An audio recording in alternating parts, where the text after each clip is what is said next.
Good morning. भौतिक विज्ञान की क्लास में आप सभी का स्वागत है। लास्ट लेक्चर में हमने फर्स्ट चैप्टर स्टार्ट किया था और उसके बारे में कुछ बातें करी थी, और जो मेन टॉपिक था आवेश के बारे में, उसके बारे में बात अपन ने कर ली थी, है ना। आवेश क्या होता है, कैसे कोई वस्तु आवेशित होती है, किस किस प्रकार का आवेश हो सकता है, ये सारी चीज़ें हमने पढ़ ली थी। और उसके बाद ये भी पढ़ लिया था कि कोई वस्तु होती है उसको आवेशित अपन कैसे कर सकते हैं। ठीक है, ये चीज़ें हमने पढ़ ली थी। इसके बाद में हम कुछ बातें करेंगे छोटी छोटी आवेश के बारे में, फिर उसके गुण धर्म पढ़ेंगे। ठीक है, तो पहली बात क्या है कि आवेशन का पता कैसे लगाया जाता है।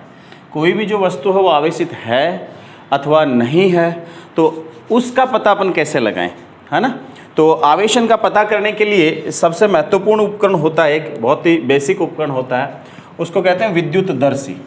क्या कहते हैं? विद्युतदर्शी कहते हैं। ठीक है, इलेक्ट्रोस्कोप ये होता है। विद्युतदर्शी का मतलब, दर्शी का मतलब देखना, विद्युत का मतलब आवेश एक तरह से। तो आवेश का पता लगाना जिस उपकरण की सहायता से अपन ऐसा करते हैं वो विद्युतदर्शी कहलाता है। सामान्यतः इसका एक दूसरा नाम भी होता है जिसको अपन स्वर्णपत्र विद्युतदर्शी के नाम से भी जानते हैं। किसके नाम से? स्वर्णपत्र विद्युतदर्शी। ठीक है, गोल्ड लीफ इलेक्ट्रोस्कोप के नाम से भी इसको अपन जानते हैं। ठीक है, होता क्या है इसमें, कैसे अपन इसमें किसी वस्तु पर आवेश है उसका पता लगाते हैं, वो देखते हैं अपन इसमें। ये वास्तव में होता क्या है स्वर्णपत्र विद्युतदर्शी, देखो कैसे बना होता है वो अपन चेक करते हैं।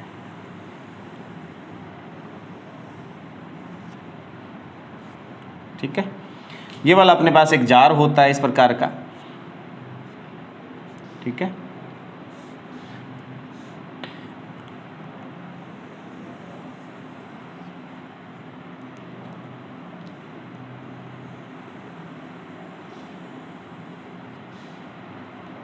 इस जार में एक धातु की नली लगी रहती है, ऐसे धातु की रोड जिसको अपन कह सकते हैं। ठीक है, ये धातु की रोड लगी रहती है ये। ठीक है, ये धातु, इसके ऊपर वाले सिरे पर अपन क्या कर सकते हैं, एक प्लेट लगाते हैं, छोटी सी धातु की ही एक पट्टी का लगा देते हैं। और ये जो बीच वाला सिरा होता है ना, ये वाला इसका मुख जो होता है धातु का, यहाँ कॉर्क लगा रहता है, ये इस प्रकार से, है ना। ये कॉर्क के रूप में ढक्कन लगा रहता है यहाँ। ठीक है, और ये जो नीचे वाला सिरा है ना, इस नीचे वाले सिरे पर क्या किया जाता है, एक छोटी सी पट्टी का लगा करके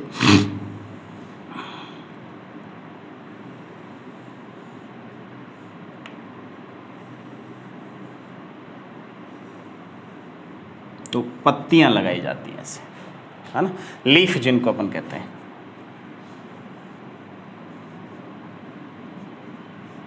ये वाली, ये होता है कि कागज की पतली सी स्ट्रिप मोड़ लेते हैं अपन, थोड़ी सी चौड़ी सी, पतली सी चौड़ी सी, है ना, एकदम बारीक सी, और उसको यूँ मोड़ करके बीच में से यूँ मोड़ करके और यहाँ इसके साथ लगा दिया जाता है। ठीक है, स्टेपल कर दिया जाता है, ये स्थिति होती है। और ये जो अपने पास इलेक्ट्रोस्कोप होता है,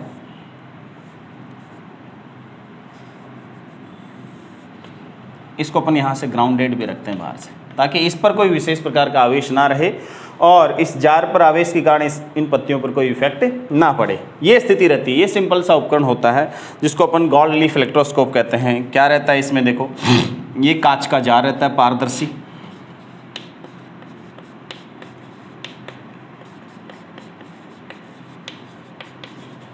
ये कांच का पारदर्शी जार रहता है। ये इसके अंदर धातु की रोड होती है, नली जिसको अपन कह सकते हैं। ये इसमें कॉर्क लगा रहता है ढक्कन के रूप में। ये धातु की प्लेट रहती है, धातु की प्लेट या पट्टी का जिसको अपन कह सकते हैं। और ये क्या होती हैं, सोने की पत्तियां या धातु की पत्तियां जिसको अपन कह सकते हैं।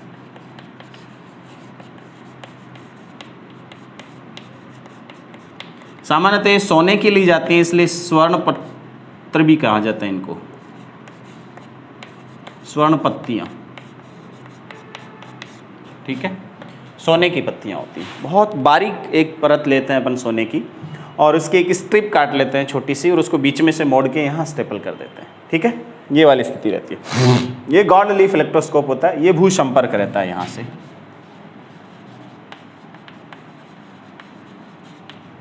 ठीक है, ये स्थिति रहती है। इनिशियली इस धातु की रोड पर कोई चार्ज नहीं रहता, इधर इस प्लेट पर भी कोई चार्ज नहीं और पत्तियों पर भी कोई चार्ज नहीं, तो पत्तियां पास पास रहती हैं।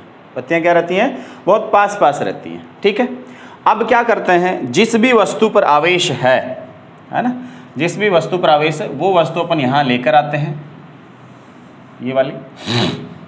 ठीक है, सपोज इस पर पॉजिटिव चार्ज अपने पास है ना, इसको जैसे ही इससे टच कराते हैं, यूं, इसको जैसे ही ये आवेशित वस्तु है, ये वस्तु है जिस पर आवेश का पता करना अपन को, है ना।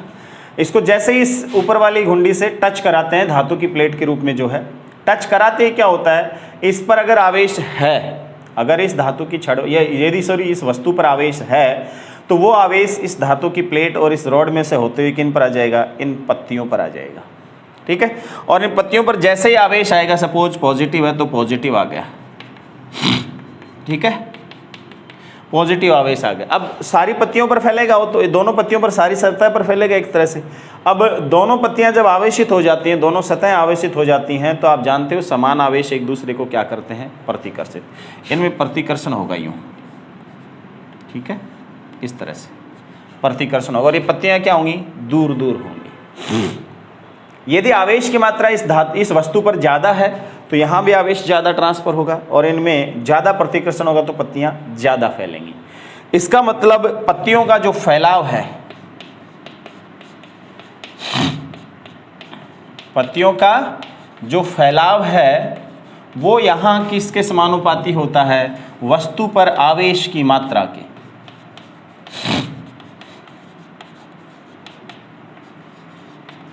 उसके समानुपाती होता है। ठीक है, इसलिए अपन इलेक्ट्रोस्कोप जो होता है, विद्युतदर्शी होता है, उसकी सहायता से अपन ये तो नहीं बता सकते कि आवेश की क्वांटिटी कितनी है ना, कितना आवेश है एक्चुअल में कितना है, लेकिन इतना जरूर उसका मात्रात्मक आकलन जरूर कर सकते हैं, इतना अंदाजा जरूर लगा सकते हैं कि वस्तु पर आवेश है। पहली बात तो ये पता कर लेंगे वस्तु पर आवेश है या नहीं। ठीक है, और दूसरी बात ये पता कर लेंगे वस्तु पर आवेश है तो कम है या ज़्यादा है, ये भी अपन पता कर लेंगे, है ना। कम आवेश है तो इन पत्तियों में क्या होगा? फैलाव कम होगा, और अगर ज़्यादा आवेश है तो पत्तियों में फैलाव क्या होगा? ज़्यादा होगा। अब इस वस्तु को अपन हटा लें सपोज, और यह एक दूसरी वस्तु ले आए, है ना, दूसरी वस्तु ले आए, उस पर सपोज ऋणात्मक आवेश है ना, तो ऋणात्मक आवेश है तो अब वो ऋणावेश इससे टच कराएंगे तो इसमें होता हुआ जाएगा। अब आप जानते हो कि विपरीत आवेश एक दूसरे को निरस्त करते हैं, इसलिए इन पर आवेश का मान क्या हो जाएगा? इन पत्तियों पर कम होगा, और कम होगा तो इनमें फैलाव क्या होगा? कम होगा। इसका मतलब ये हुआ कि अगर अपन इस वस्तु की बजाय इसको हटा करके दूसरी वस्तु यहाँ टच करवाते हैं, उस स्थिति में दो कंडीशन बन सकती हैं, तीन स्थितियां बन सकती हैं उसमें। पहली बात तो ये वस्तु थी, इस पर आवेश था, इसको अपने सबसे पहले छुआया, इससे टच करवाते ये पत्तियां फैल गई, हमने वस्तु हटा ली। अब अपन दोबारा ऐसी वस्तु ला रहे हैं एक, तो पहली स्थिति तो ये बन सकती है कि एक ऐसी वस्तु लाएं जो उसको टच करे तो इन पत्तियों में किसी प्रकार का कोई परिवर्तन नहीं हो, जितनी फैली हुई थी उतनी। इसका मतलब ये हुआ कि वो पहले वाले वस्तु के आसपास ही उस पर आवेश है। ठीक है, इसलिए उसमें फैलाव नहीं हुआ पत्तियों में। दूसरी बात, अगर अपन वस्तु यहाँ टच करवाते हैं और यहाँ टच करने से इन पत्तियों में क्या हो सकता है? हाँ, पहली बात में देखो, दूसरी बात में क्या स्थिति है? यहाँ आवेशित वस्तु है और अगर यहाँ इसको टच करवाते हैं पत्तियाँ एज इट इज रहती हैं, तो दो स्थितियाँ हो सकती हैं। या तो क्या हो सकता है कि उस वस्तु पर आवेश पहले वाले के आसपास है, या क्या हो सकता है कि वो आवेशित ही नहीं है। ठीक है, दूसरी बात, अगर यहाँ दूसरी वस्तु अपने यहाँ टच करवाते हैं और इन पत्तियों में फैलाव कम हो जाता है, कम होने का मतलब क्या हुआ कि ये जो धनावेश है वो किसी कारणवश कम हुआ है।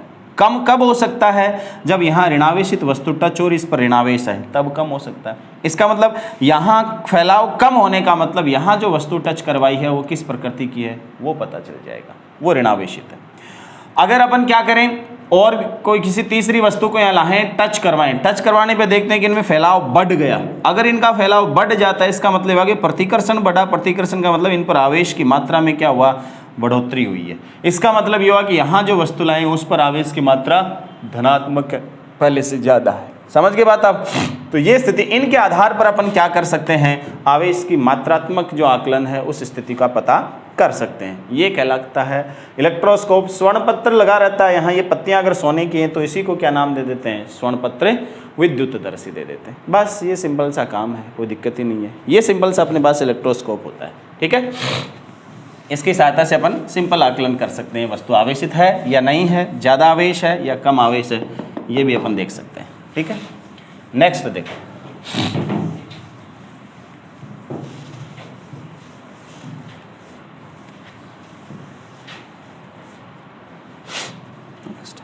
कुछ छोटी छोटी बातें हैं जो हमें आवेश के बारे में ध्यान रखनी है। उनमें एक महत्वपूर्ण बात क्या है वो भी आपको बताता हूं। देखो,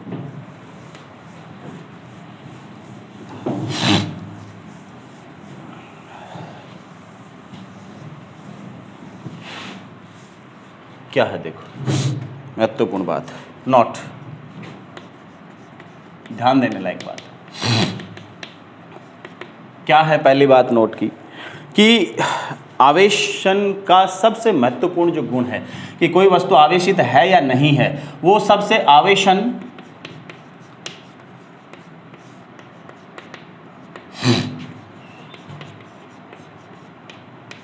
पता करने का मूलभूत गुण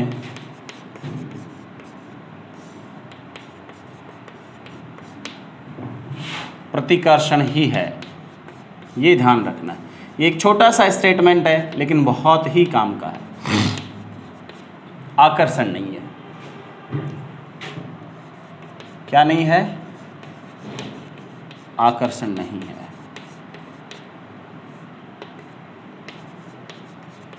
ये ध्यान रखने वाली बात है।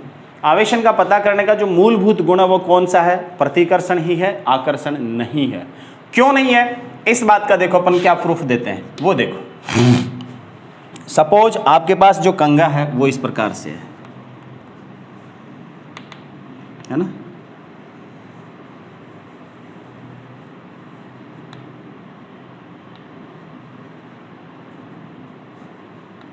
इस प्रकार से आपके पास कंघा है।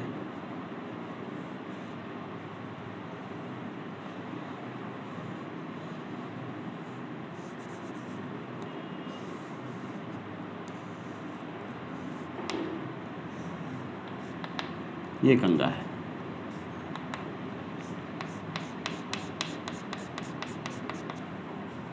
ठीक है, ये कंघा आपके पास कोई है। आपने क्या किया, इस कंघे को सूखे बालों में घर्षण कराया। सपोज प्लास्टिक का कंघा है, सूखे बालों में घर्षण कराया तो कंघे पर कैसा आवेश आ गया? इस कंघे पर ऋणावेश। सॉरी, कंघे पर कैसा आवेश आ गया? ऋणावेश आ गया। ये लो जनाब, कंघा ऋणावेशित हो गया। अब अपन क्या करते हैं, इस कंघे के पास छोटे छोटे कागज के टुकड़े रहते हैं अपने पास, वो देखते हैं। ये स्थिति रहती है। छोटे छोटे कागज के टुकड़े हैं, क्या होगा इन पर? आप जानते हो कि जब भी प्रेरण वाली स्थिति अपन ने पढ़ी थी उसमें क्या हुआ था कि जब भी किसी आवेशित वस्तु को किसी अनावेशित वस्तु के पास ले गए थे तो इनमें प्रेरण उत्पन्न हुआ था। और प्रेरण के कारण क्या हुआ था, इनका ये जो सिरा था जो इस वस्तु की ओर है, आवेशित वस्तु की ओर, उस पर विपरीत आवेश प्रेरित हुआ था। उस सिरे पर क्या हुआ था? विपरीत आवेश प्रेरित। और जो दूर वाला हिस्सा है उस पर कैसा हुआ था? उस पर ऋणात्मक आवेश, इसके समान प्रकृति का आवेश। ऐसा ही इस पर होता है। दूर वाली जो स्थिति है उस पर ऋणात्मक और पास वाली स्थिति पर कैसा? धनात्मक। ये स्थिति अपने पास रहती है। समझ गए? अब देखो, ये जो आवेश आया है इस सतह पर, ये इस ऋणावेश से क्या होगा? आकर्षित होगा। और ये जो ऋणावेश है ये इससे क्या होगा? प्रतिकर्षित। लेकिन एक खास बात देखो, इस आवेश के और इस धनावेश के बीच की दूरी और इस ऋणावेश के और इस ऋणावेश के बीच की दूरी, दोनों में फर्क है। ये धनावेश ऋणावेश के ज़्यादा नज़दीक और ऋणावेश क्या है, ज़्यादा दूरी पर है, इसलिए क्या स्थिति होगी, हाँ ये ऋणावेश इसको प्रतिकर्षित तो करेगा, लेकिन ये धनावेश है इससे आकर्षित भी होगा। इसलिए क्या होगा कि परिणामी जो बल है इस धनावेश पर लगने वाला बल वो ज़्यादा होगा बजाय इसके। इसलिए परिणामी बल किधर होगा, परिणामी बल इस कागज के टुकड़े पर ऊपर की ओर ही होगा, ऐसे, समझ गए। तो इसलिए अपन कहते हैं कि इन कागज के टुकड़ों पर जो परिणामी बल है, प्रेरण के कारण इन सतहों पर आवेश आता है और जो इनके पास वाला आवेश होता है विपरीत प्रकृति का, इसलिए ज्यादा आकर्षण रहता है। दूर वाली सतह पर क्या रहता है, समान आवेश तो रहता है लेकिन दूरी ज्यादा रहती है, इसलिए परिणामी जो बल है वो ऊपर की ओर लगता है। इसलिए क्या होता है, ये कंघा जो है वो कागज के टुकड़ों को क्या कर लेता है, खींच लेता है। अब हमने देखा कि कागज के टुकड़े ना तो पहले आवेशित थे न अभी आवेशित है ना। इसका मतलब क्या हुआ, अगर कागज के टुकड़े आवेशित नहीं हैं तो भी कंघा उनको क्या कर रहा है, आकर्षित कर रहा है। ये आकर्षण ही तो है, ये आकर्षण ही तो है। इसका मतलब अपन ने आकर्षण की दो स्थितियां देखी, कौन कौन सी, पहली तो विपरीत आवेश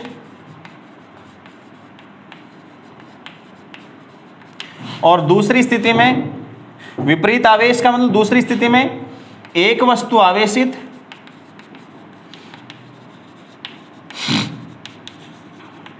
तथा दूसरी कैसी,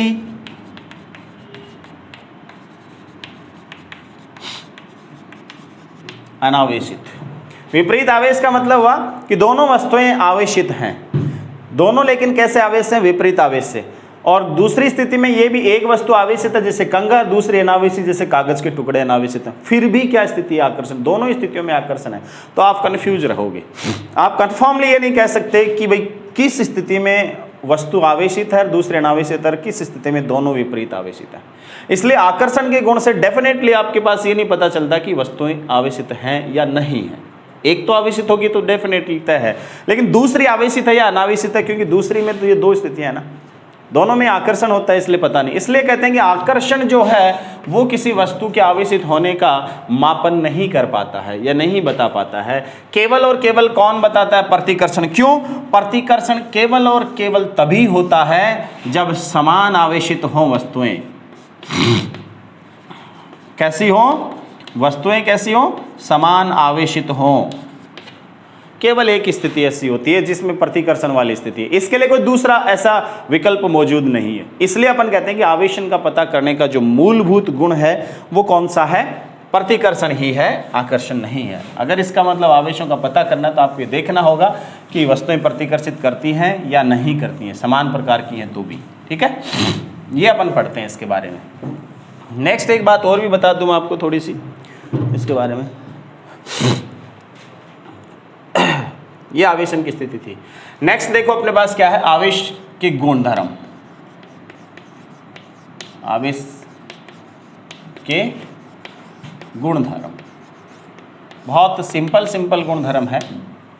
क्या क्या हैं, क्या क्या नहीं हैं, उनके बारे में अपन बात करते हैं। देखो वन बाय वन करके बात करते हैं, है ना। पहला गुणधर्म आवेशों की योज्यता के नाम से जानते हैं आप इसको। किसके नाम से,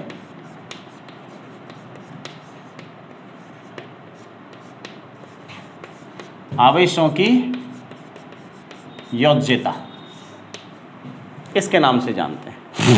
आवेशों की योज्यता का मतलब है कि आवेशों का योग कैसे किया जा सकता है, वो किस तरह का पालन करते हैं, योग का, योग के किस गुणधर्म का पालन करते हैं। तो सबसे पहली बात कहें कि आवेश जो है वो अदिश भौतिक राशि है। कैसी भौतिक राशि है, अदिश भौतिक राशि है। इसकी कोई दिशा नहीं होती, इसलिए अपन कह रहे हैं कि अदिश भौतिक राशियां जो होती हैं उन अदिश भौतिक राशियों का सामान्य बीजगणित से, इसलिए उनका उनकी जो योज्यता होती है यानी योग होता है वो किससे करते हैं, सामान्य बीजगणित से।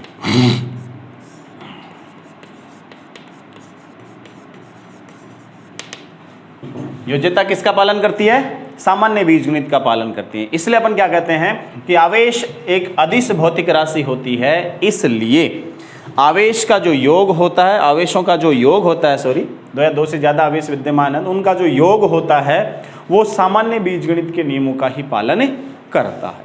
हाँ, इस कंडीशन में सामान्य बीजगणित का मतलब क्या होता है? सामान्य जोड़ बाकी गुणा भाग 2 + 4 + 3 - 6 + 7 - 8, ऐसे ये वाली स्थिति होती है ना सामान्य बीजगणित, उन्हीं का पालन करता है ये वाला। जैसे आपके पास फॉर एग्जाम्पल कितने आवेश हैं? सपोज आपके पास एक निकाय है, ये छोटा सा निकाय है, इसमें यहाँ इस पर -2 माइक्रोकुलाम आवेश है, यहाँ पर 3 माइक्रोकुलाम है, यहाँ पर -1 माइक्रोकुलाम है और यहाँ पर 4 माइक्रोकुलाम है। ये आवेश अपने पास है, समझ गए? 4 बिंदुओं पर स्थित है। तो इस निकाय से संबद्ध कुल आवेश कितना है? समेशन Q, वो कितना होगा? वो इनों का जो चिन्ह है वो ध्यान रखना है, किस प्रकृति का, वो प्रकृति साथ रहेगी। तो सबसे पहला -2 microcoulomb plus 3 microcoulomb -1 microcoulomb plus 4 microcoulomb, कितना हो गया?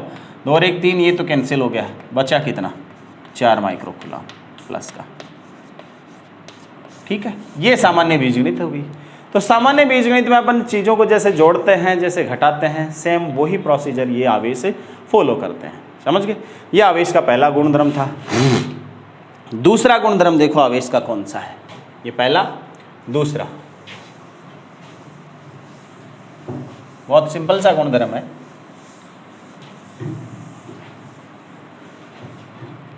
क्या है देखो, दूसरा गुणधर्म आवेशों की निश्चरता।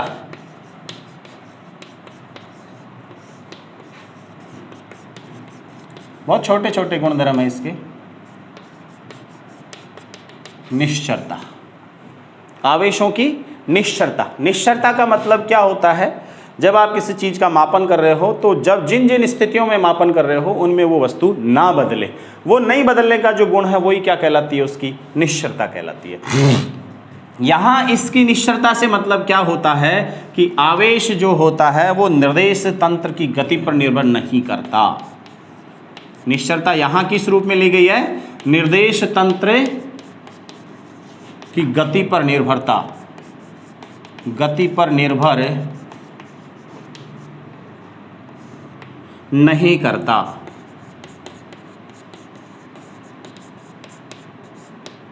समझ गए बात? अब जो आवेश का मान है वो आवेश निर्देश तंत्र की गति पर निर्भर नहीं करता। आवेश यूं कह सकते हैं, निर्देश तंत्र की गति पर निर्भर नहीं करता। समझ गए? इसका मतलब क्या हुआ?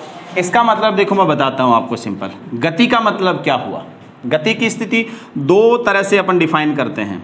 कैसे कैसे? पहली तो करते हैं कि जब v < c हो, और दूसरी तरह से डिफाइन करते हैं जब v greater क्या हो, सॉरी v अराउंड क्या हो, c हो। ये स्थितियां रहती हैं। कहने का मतलब जब किसी वस्तु का अगर वेग की बात करें और वो वस्तु अगर आवेशित है तब अपन गए, या जनरल शब्दों में अपन बात करें, बाद में इसकी करेंगे। गति की बात करें तो गति में दो तरह की गतियां अपन सामान्यतः पढ़ते हैं मैकेनिक्स में। एक तो जिनका वेग क्या रहता है? प्रकाश के वेग से बहुत कम। एक स्थिति तो ये होती है कि जब वस्तु का वेग प्रकाश के वेग से बहुत कम होता है। ये गतियां होती हैं सामान्य गतियां होती हैं, और इनको अपन क्या कहते हैं? न्यूटन के नियमों को फॉलो करने वाली गतियां कहते हैं। ये सामान्यतः न्यूटन के नियमों का पालन करती हैं।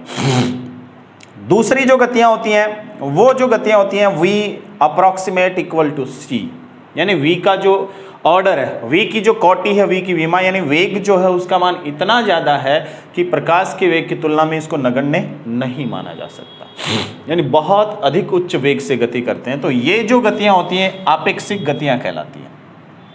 कौन सी? आपेक्षिक गतियां। और ये अनापेक्षिक गति कहलाती है। ठीक है, ये सामान्य गति के नियम इसमें लगते हैं, सामान्य गति के समीकरण इसमें लगते हैं, लेकिन इसमें क्या होता है? ये आइंस्टीन की आपेक्षिकता के सिद्धांत का पालन करती हैं गतियां, और आइंस्टीन के आपेक्षिकता के सिद्धांत के अनुसार फिर अपन कैलकुलेशन करते हैं। और वहां क्या होता है? इस प्रकार की गतियों में तो कोई फर्क पड़ता ही नहीं है। इस प्रकार की जब गतियां होती हैं, यानी किसी वस्तु या किसी निर्देश तंत्र में जिसमें वो वस्तु रखी हुई है, उस निर्देश तंत्र की गति इस प्रकार की, यानी इसका वेग बहुत ज़्यादा है, उस स्थिति का भी, यानी उस वेग का भी आवेश के मान पर कोई प्रभाव नहीं पड़ता। आपने देखा होगा कि इस प्रकार की जो गतियां होती हैं उसमें लंबाई संकुचन होता है। क्या होता है? लंबाई संकुचन होता है, समय विस्तारण होता है, समय विस्तरण होता है। जैसे L बराबर L0 under root 1 minus v square upon c square, टो बराबर टो naught upon under root 1 minus v square upon c square. द्रव्यमान भी क्या होता है? चेंज होता है। गतिक द्रव्यमान जो होता है वो स्थिर द्रव्यमान के इसके मान के तुल्य होता है, 1 minus v square upon c square. इसका मतलब ये हुआ कि जब ये राशियां होती हैं, लंबाई भी है, समय भी है, द्रव्यमान भी है किसी वस्तु से संबंधित, ये इन गतियों में बदलती है, नियत नहीं रहती हैं, है ना। लेकिन इन स्थितियों में भी आवेश जो होता है Q बराबर क्या रहता है? Q0 ही रहता है। किसी वस्तु पर विराम अवस्था में तब अगर आवेश Q0 है और गतिक अवस्था में है वस्तु तो भी उस पर Q बराबर Q0 ही होगा। इसका मतलब क्या हुआ? ये वस्तु पर जो उपस्थित राशि है ये नहीं बदलती, इसका इस निर्देश तंत्र की गति का कोई इस पर प्रभाव नहीं पड़ता। इसी को आवेश की क्या कहा जाता है? निश्चरता कहा जाता है। इसलिए अपन कहते हैं कि आवेश है वो, अगर कोई वस्तु है उस पर आवेश है और वो विराम अवस्था में है, उस कंडीशन में आपने आवेश का मापन कर लिया, और अगर वो वस्तु गतिक अवस्था में गति कर रही है और उस अवस्था में आपको आवेश का मापन करना है, तो दोनों स्थितियों का जो मापन होगा वो क्या होगा? समान मात्रा देगा आपको आवेश की, यानी आवेश का मान बदला हुआ नहीं मिलेगा आपको। ठीक है, इसको आवेशों की निश्चरता कहा जा सकता है। ठीक है, तीसरा जो है वो क्या है वो देखते हैं अपन, आवेश संरक्षण। तीसरा क्या है? आवेश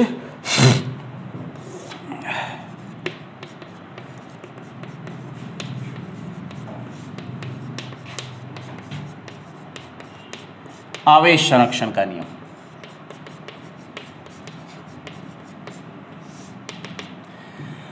आवेश संरक्षण का नियम क्या? संरक्षण का मतलब आप जानते ही हो कि ना तो डिस्ट्रॉय होता है ना उत्पन्न होता है।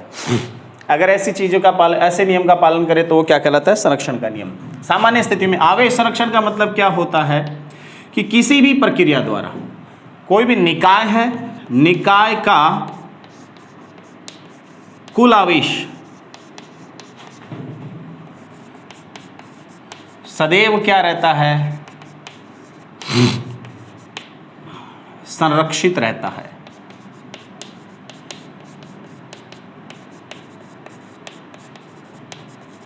किसी निकाय का कुल आवेश सदैव क्या रहता है? संरक्षित रहता है। इसको अपन क्या कहते हैं? आवेश संरक्षण का नियम कहते हैं। निकाय का कुल आवेश बता रहे हैं अपन। किसी भी प्रकार से आवेश को न तो उत्पन्न किया जा सकता है ना ही नष्ट किया जा सकता है, बस क्या हो सकता है? एक वस्तु से दूसरे वस्तु के रूप में ट्रांसफॉर्म हो सकता है। बस आवेश एक जगह से दूसरे रूप में, एक रूप से दूसरे रूप में अपन उसको ट्रांसफॉर्म कर सकते हैं। बस इतना सा ही फर्क होता है और कोई फर्क नहीं होता एक रूप से दूसरे रूप में। हाँ, इस स्थिति में अपन अगर संपूर्ण निकाय कंसीडर करते हैं, किसी भी प्रोसेस की बात करें तो प्रोसेस से पहले जो सिस्टम है उसका नेट चार्ज अपने पास क्या है, और प्रोसेस कंप्लीट होने के बाद जो नेट सिस्टम पूरा सिस्टम, उस सिस्टम का नेट चार्ज क्या है, वो अगर अपन देखते हैं तो दोनों कंडीशन में सेम मिलता है। इसका मतलब आवेश हमेशा क्या रहता है? संरक्षित रहता है। इसके मैं एग्जाम्पल के तौर पर आपको बता दूं, बहुत सारी अभिक्रियाएं हैं, जैसे रासायनिक अभिक्रियाएं हैं। क्या हैं? रासायनिक अभिक्रियाएं हैं, बहुत सारी हैं। इन सभी में भी क्या रहता है? आवेश संरक्षित रहता है। नाभिकीय अभिक्रियाएं हैं,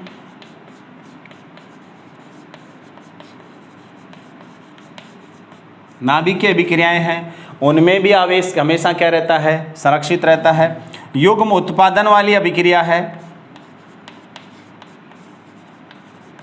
या युग्म विलोपन वाली अभिक्रिया है, ये जितनी भी इस प्रकार की अभिक्रियाएं हैं सभी में ही क्या रहता है? आवेश हमेशा संरक्षित रहता है। समझ गए बात आप?